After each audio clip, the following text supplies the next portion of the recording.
Thinking about moving to Orange County? Before you start scrolling through homes and falling in love with that perfect kitchen or that gorgeous ocean view, there are a few mistakes you'll want to avoid because some of them can affect not just where you live, but how much you spend and whether you end up happy with the decision you made. I've helped buyers who discovered just how different two neighborhoods in the same city can be, or they waited so long they were priced out of the market and even questioned the right offer because of a Zillow's estimate. So, if you're wondering what mistakes you should avoid when moving to Orange County, let's talk about them. 5 of the biggest ones and what I recommend doing instead. Hi, I'm Sunny with Sunshine Homes, helping you find home in Orange County. I've lived in Orange County my whole life, and I've been helping buyers and sellers here for more than 12 years. And one thing I've learned is that finding the right home isn't just about bedrooms, bathrooms, and price. It's about finding the right home in the right community and at the right time for you. So if you're planning on moving to Orange County, California, let's jump into the 5 mistakes you'll want to avoid before buying a home here.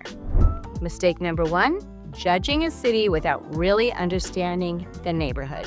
Can neighborhoods within the same Orange County city really be that different? Absolutely. One of the biggest mistakes that buyers can make when they're moving to Orange County is forming an opinion about an entire city without really getting to know the different neighborhoods. Because even within the same city, one neighborhood or even one street can feel very different from the other. I once worked with a young woman who was looking for her first home to purchase, and we looked at several properties in Santa Ana. At one of the homes, her girlfriend, who spoke Spanish, started a conversation with the tenant who lived there. Now, during that conversation, the tenant told her that he regularly heard gunshots at night. Oh my goodness. Well, that was certainly information my buyers wanted to know. They decided that that particular property wasn't right for them, but you know what? They didn't rule out the entire city because of that one experience. Eventually, we found another home in a different part of Santa Ana that she really liked, and she decided to buy it. She was young, confident, successful in business, and honestly, I think I was a little bit more concerned about her living there than she was. So after she bought the home, I did something that probably made me feel better as much as it did for her. I went over and I introduced myself to the neighbors on both sides of the house. I told them my client was going to be their new neighbor, and I asked them to keep an eye out for her. I think that gave her an added sense of security, and I know it made me feel better as well. She ended up living there without any problems for many, many years. The lesson here isn't for me to tell you which neighborhoods you should or you shouldn't live in. That's your decision. So here's what to do instead. Spend time in the areas you're considering. Visit at different times of day. Research the factors that matter to you and decide for yourself where you feel most comfortable. My job is to help you find the properties that meet your criteria and give you resources so you can do the research and make an informed decision. Because ultimately, you're the one who gets to decide what feels like home.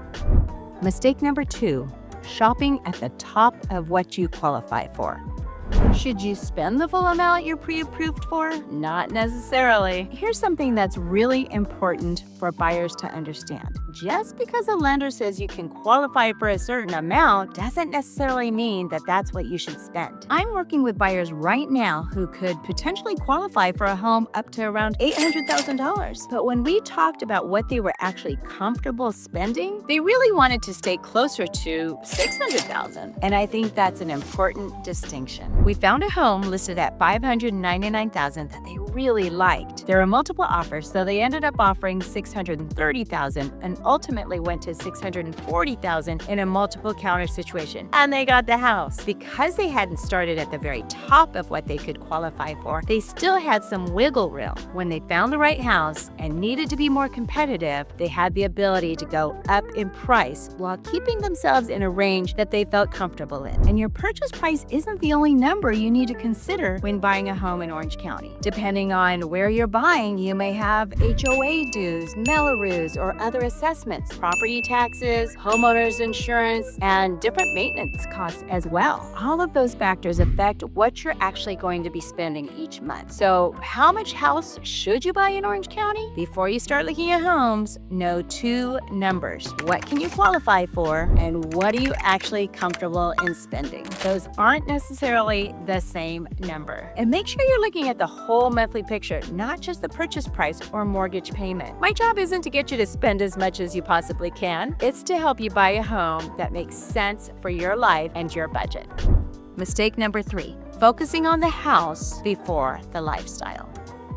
How do you choose where to live in Orange County? Start with the lifestyle you want, not just the house you want. This is something buyers don't always figure out until we've actually started looking at homes. I had clients moving down to Orange County from the Bay Area, and they were coming from Silicon Valley, where buying a single-family home had just really been out of reach for them. So they were super excited that moving to Orange County meant that they could finally buy a home. They knew they wanted to be somewhere along the coast, so we looked everywhere from the south of San Clemente all the way up to Huntington Beach. And then we found the most beautiful house in San Clemente. It was in Shorecliffs, which is a community I know really well because my parents lived there for 20 years. It had gorgeous ocean views, and the community even has its own private beach. I thought it was spectacular. But here's what's interesting. One of my buyers really wanted walkability. He wanted to be able to leave the house and walk to the restaurants, the stores, the beach. The other was much more focused on having that beautiful ocean view. And this house gave them the ocean view, but it didn't give them the walkability. Seeing that house actually helped them realize something. As beautiful as the house was,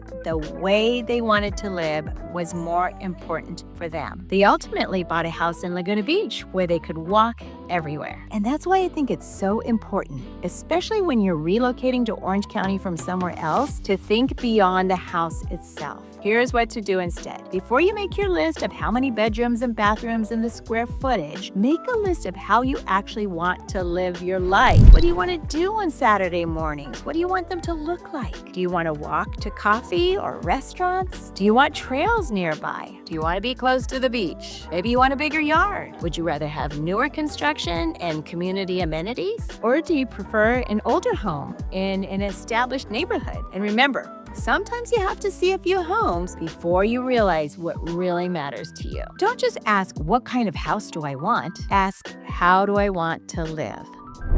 Mistake number 4, waiting for everything to feel perfect.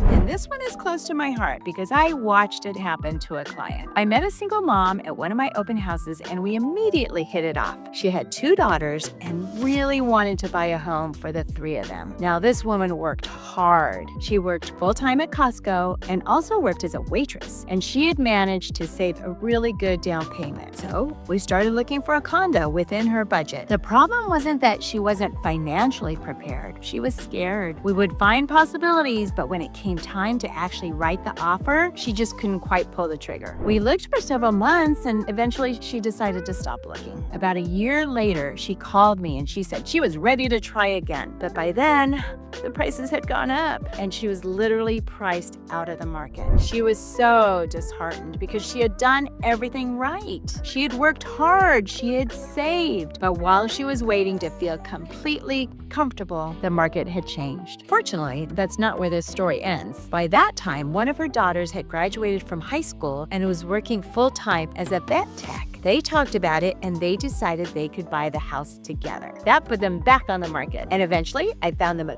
great 3-bedroom condo that was perfect for the 3 of them. And here's the fun part. It was actually in my own community, in my neighborhood. There was just one problem. It was slightly over their budget. It was about $15,000 over their budget. So we got creative. I ended up contributing a portion from my commission. The listing agent contributed some from hers, and then the seller came down in price. So everybody gave a little bit and we all made it work. They bought the condo. I love that story because the lesson isn't that you should rush out and buy a house because that's what everybody's saying and because the prices might go up. None of us knows exactly what the Orange County housing market is going to do next. Mistake number 5, putting too much faith in online home values.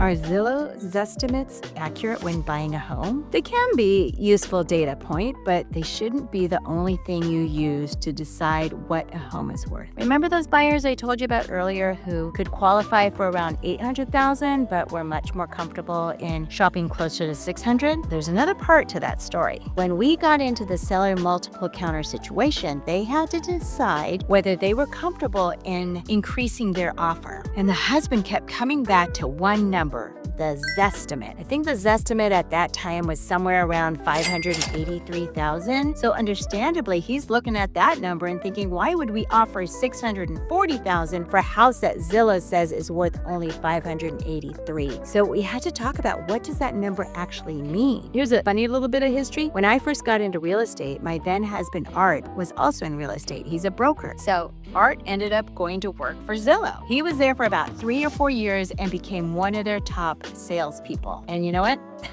Even he couldn't explain exactly how the Zestimate algorithm worked. Now, I'm not saying online valuations aren't useful. They're one piece of information, but an algorithm hasn't walked through the house. It doesn't know what buyers are actually competing for today. It may not account for why one home is more desirable than another one just a couple streets away. And it certainly isn't sitting at the table with you looking at the current comparable sales and what's happening with that particular property. So I explained to my buyers that I didn't want them to ignore this estimate, but I also didn't want them to give that too much weight when there was a lot of other information that we had as well. So we looked at the comparable sales, we looked at the competition, we looked at what the home was worth to them, and most importantly, we made sure that they were still within that price range that they had already decided that they were comfortable with. They ultimately offered $640,000 and they got the house. So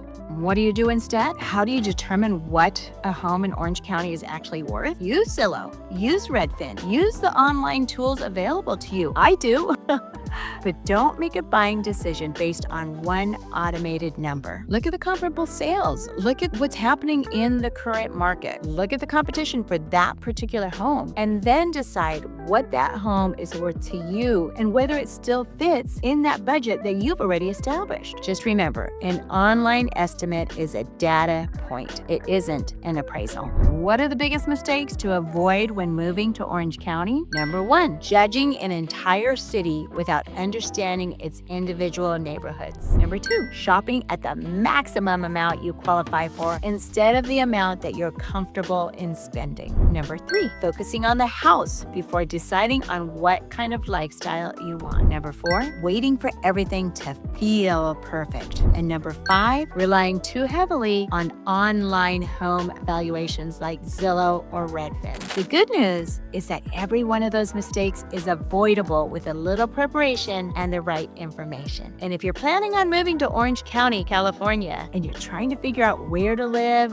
what you can comfortably afford, or which communities actually fit the lifestyle you're looking for, reach out to me for a free consultation. We can talk about what you're looking for, what matters most to you, and how to make your move to Orange County as smooth as possible. I'm Sunny with Sunshine Homes, helping you find home in Orange County. And I'll see you in the next video.